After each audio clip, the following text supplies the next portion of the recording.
Banjir bandang yang melanda 4 wilayah di Provinsi Gorontalo Jumat 3 Juli 2020 akhir pekan lalu, selain memaksa ribuan warga mengungsi juga mengakibatkan sejumlah fasilitas umum dan rumah warga di wilayah terdampak rusak parah.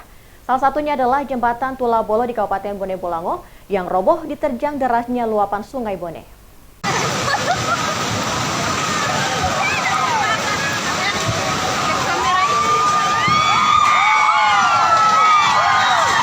Inilah detik-detik robohnya jembatan Tulabolo yang terseret banjir bandang yang terjadi pada Jumat 3 Juli 2020 lalu.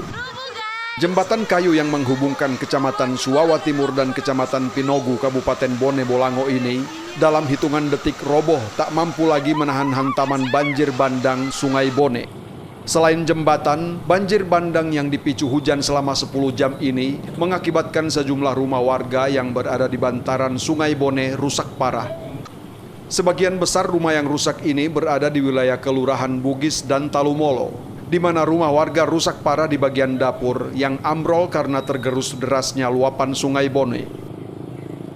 Begitu pula dengan beberapa tanggul pelindung pemukiman warga di Kelurahan Bugis juga jebol dan rusak parah.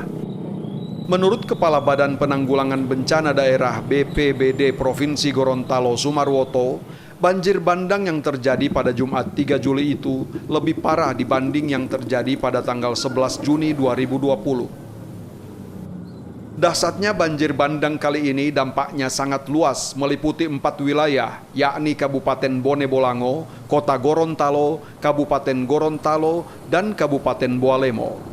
Selain merusak infrastruktur jalan dan jembatan, fasilitas umum dan rumah warga, 15.000 jiwa terpaksa mengungsi. Kali ini melanda 4 kabupaten di Provinsi Gorontalo, yaitu Bone Bolango, Kota Gorontalo, Kabupaten Boalemo, dan Kabupaten Gorontalo. Nah, jumlah korbannya cukup banyak ya. Di Kabupaten Bone Bolango itu ada 817 kakak, 2.900 jiwa. Kemudian di Kota Gorontalo itu 9.200 lebih jiwa yang mengungsi. Kemudian di Boalemo juga 800 lebih jiwa kakak dan 2.700 jiwa yang terdampak. Di Kabupaten Gorontalo ada 500 kakak yang terdampak.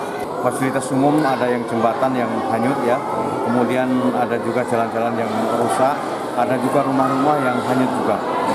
Sejak Jumat hingga Sabtu 4 Juli 2020, Gubernur Gorontalo Rusli Habibie telah memerintahkan kepada pihak BPBD dan instansi terkait, termasuk tim SAR gabungan, untuk melakukan penanganan bencana banjir bandang dengan memprioritaskan penyelamatan jiwa warga yang terdampak, untuk selanjutnya ditampung di posko pengungsian. Hingga Sabtu pagi 4 Juli dilaporkan banjir bandang yang melanda 4 wilayah di Provinsi Gorontalo, sebagian sudah surut.